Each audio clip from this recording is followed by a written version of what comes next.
नमस्कार। लर्निंग मंत्रा के दैनिक मंथन कार्यक्रम में आपका स्वागत है। मैं हूं आपके साथ विवेक मिश्र। हमारा आज का विषय है भारत करेगा सुरक्षा परिषद की 3 समितियों की अध्यक्षता।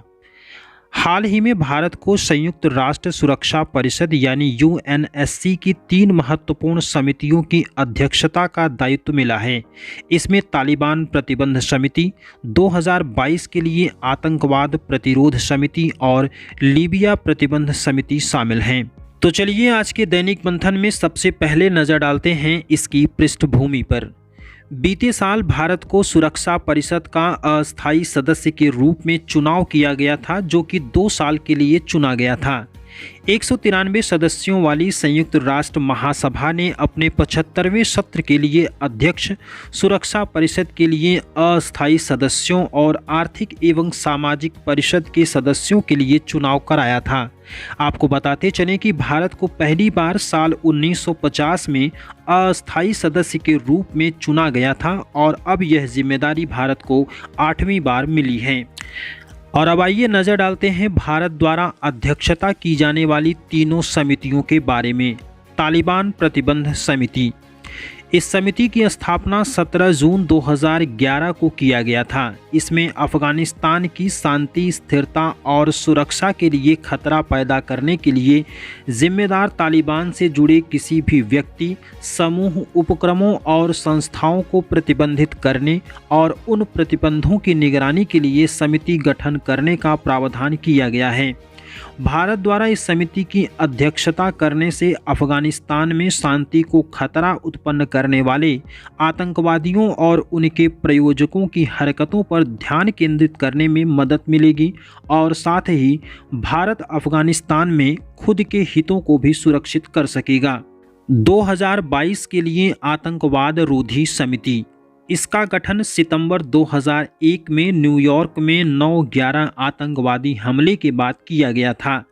भारत ने साल 2011-12 में भी इस समिति की अध्यक्षता किया था।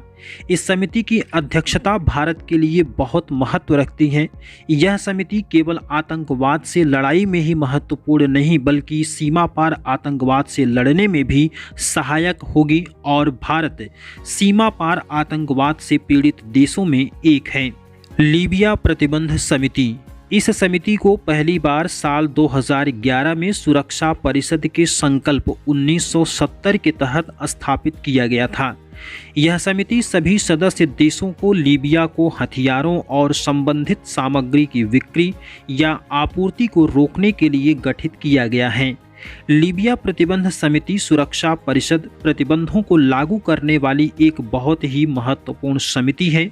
इसके माध्यम से लीबिया पर 2 तरफा प्रतिबंध लगाए जाते हैं। इसके तहत न तो कोई लीबिया से हथियार, पेट्रोलियम, प्राकृतिक गैस की खरीद कर सकता है और न ही उसे बेच सकता है। और अब अंत में सुरक्षा परिषद पर एक नज़र। संयुक्त राष्ट्र घोषणा पत्र के अध्याय 5 से 8 के अंतर्गत अनुच्छेद 23 से 54 के बीच सुरक्षा परिषद के गठन, कार्य और शक्तियों का प्रावधान किया गया है। संयुक्त राष्ट्र घोषणा पत्र के अनुसार अंतर्राष्ट्रीय शांति और सुरक्षा को बनाए रखना सुरक्षा परिषद की मुख्य जिम्मेदारी है। इसी कारण एक मुहावरे के रूप में इसको दुनिया का पुलिसमैन भी कहा जाता है। आपको बताते चलें कि अस्थायी सदस्यों का निर्वाचन महासभा अपने 2/3 बहुमत यानी विशिष्ट बहुमत से 2 साल के लिए करती है। फिलहाल आज के दैनिक मंथन कार्यक्रम में बस इतना ही। यह महत्वपूर्ण लेख आपके लिए लिखा था अजीत सिंह ने। हमारा ये प्रयास आपको कैसा लगा हमको ज़रूर बताएं। वीडियो को लाइक करें, दोस्तों के साथ शेयर करें और चैनल को सब्सक्राइब करें। हमारी आपकी मुलाकात कल इसी समय इसी चैनल पर होगी किसी नए टॉपिक के साथ। तब तक के लिए नमस्कार।